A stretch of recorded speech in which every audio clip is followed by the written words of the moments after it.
Hey folks, this is kind of an impromptu video, but it's October and yesterday I think was the hottest day on record for October in Maine, at least in my area. 87 degrees was the tops yesterday. And it just kind of got me thinking about how, even though we typically think once fall hits, especially in a northern climate, the gardening season's over and most of our herbs are done, that is definitely not true here this year. And I've learned a few tricks for keeping my herbs going for longer in the season. So it used to be we would be done with our garden usually around like late August. Things would just start kind of dying off. I've learned a way to extend the season so that we do get a pretty substantial October crop and even some harvests into November. And I'm not just talking about typical garden crops like broccoli, brassicas, things like that. I'm also talking about herbs. So I just figured we could go on a walk today and I could show you a little bit of what is still happening in the garden right now.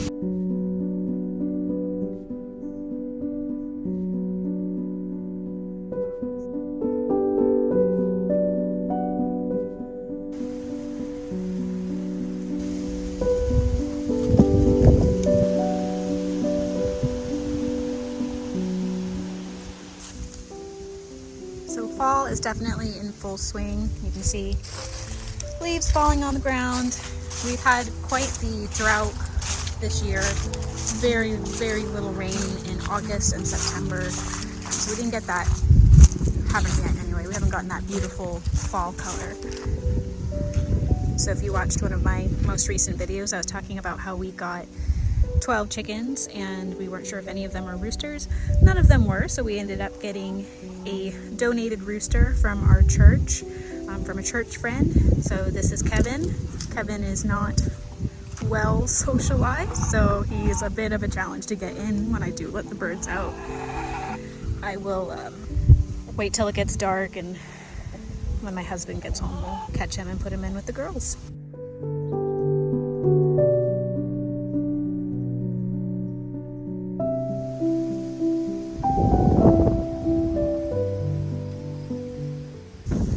So here is our stinging nettle patch, Urtica dioica. I have two patches of it, and of course because it is a stinging plant and I don't want it going to seed and spreading in other places of my garden, I've decided to grow this in these metal rings. Did two this year because we love stinging nettle. We use a lot of it for pesto and for our herbal teas. But as you can see, we've had a couple of frosts, and those leaves have held up beautifully. Nettle is a very frost hardy plant. It's one of the first plants that comes up in the springtime and it persists well into fall.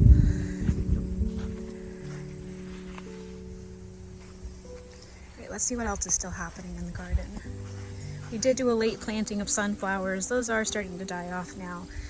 But here's another cold hardy herb.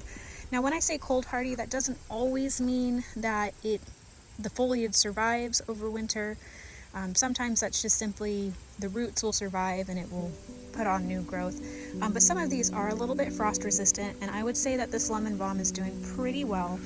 Looks like there's a little bit of damage, a little bit of frost damage to some of these leaves. But for the most part, this has held up pretty well. Like I said, we've had maybe 3 or 4 frosts so far. And right next to it, we have a great herb for colds, for coughs. This is white horehound. This is an herb that is commonly used to make, if you've ever heard of Amish cough drops. I'm actually going to be trying to make some Amish cough drops this year. Pretty excited. I've already harvested some white horehound and have it drying inside. But this is also a pretty light frost tolerant plant. And there's plenty here still to harvest. If I really wanted to, I could cut off a lot of this. Some of it's gone to seed. Here's what I love the way the seed heads look. These aren't the best ones, but I've had a few earlier this season that I cut off. And they just look like little lollipops on a stick, or little kebabs. It's quite fun. I'll maybe show you what I do with it in my fall time bouquets. Here's a good example here.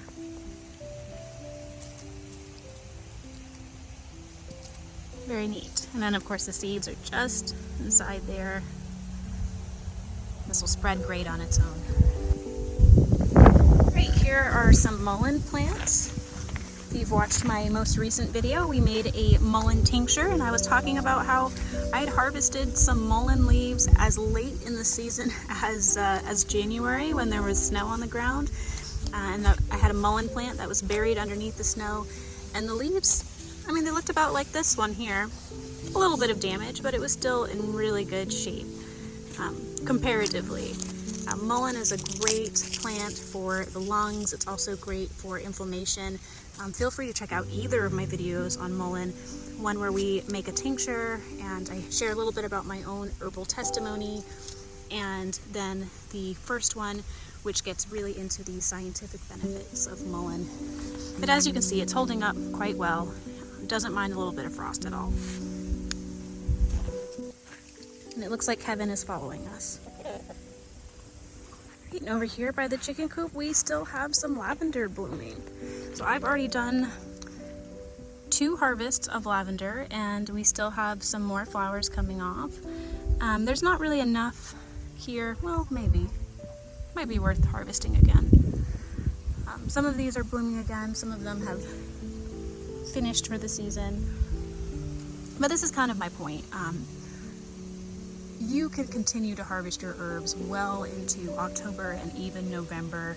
The gardening season doesn't have to end just because you've already pulled up all of your potatoes and picked your tomatoes. There are still plenty of things, plenty of activities to be doing, especially if you're an herbalist. So don't be discouraged if you find that the season gets away from you, like it did for me this year. There's still plenty of time, and you know, maybe it'll make it a little easier for you as well, because you don't have to worry about trying to juggle all of your other garden chores.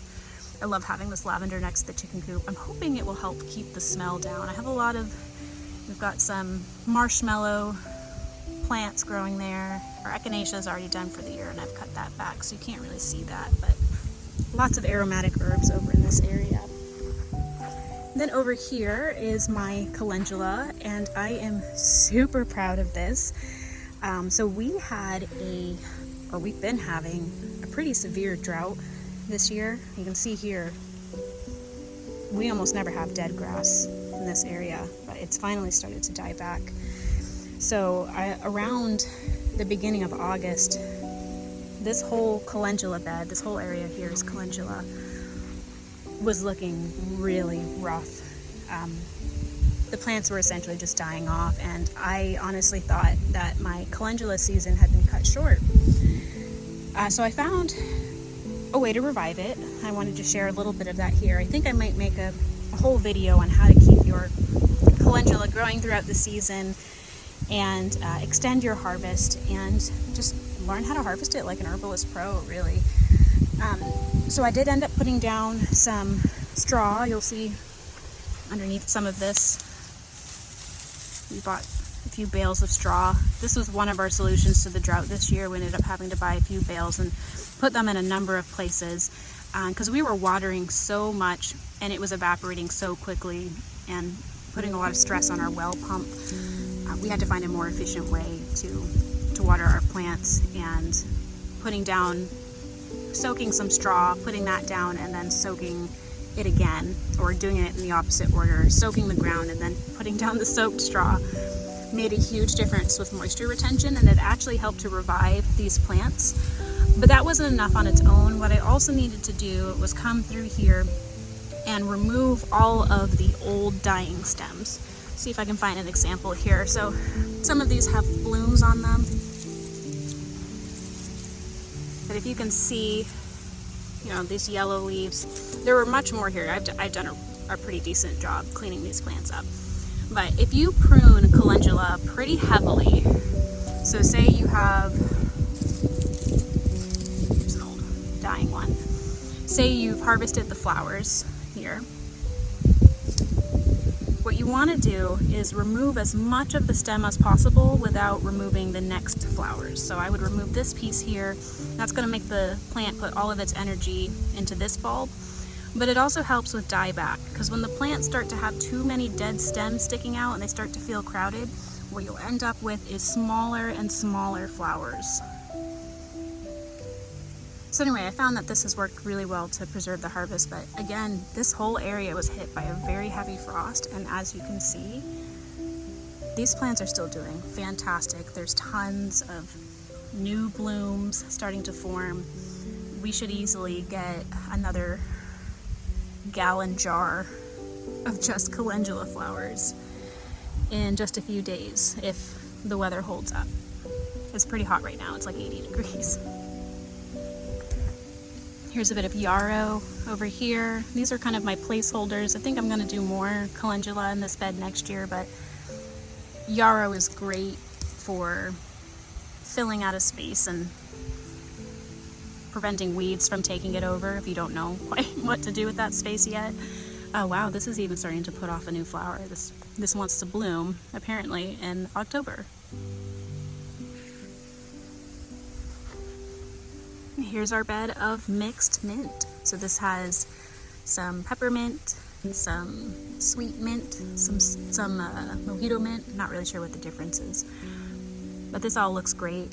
I actually enjoy harvesting mint in the fall because there's usually less heat, and with less heat you get less of your essential oils evaporating. So I often find that these plants are more potent than if I harvested them in like peak summer, even if I did it in the morning. So these all look great. I'm definitely going to be picking some more mint very soon. And so you'll find that this is true about a lot of plants in the mint family. So you saw the lemon balm, and I'm going to show you some of the catnip as well. Here's our catnip. This is right on our hillside here. These all hold up really well even after a few light frosts.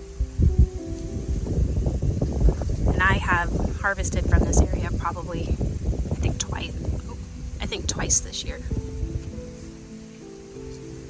So as you can see, the garden season is definitely not over, even though it's October. So if you've got a garden, you've got some herbs out there, get harvesting. And I will see you very soon in the next video. Thank you so much for stopping by.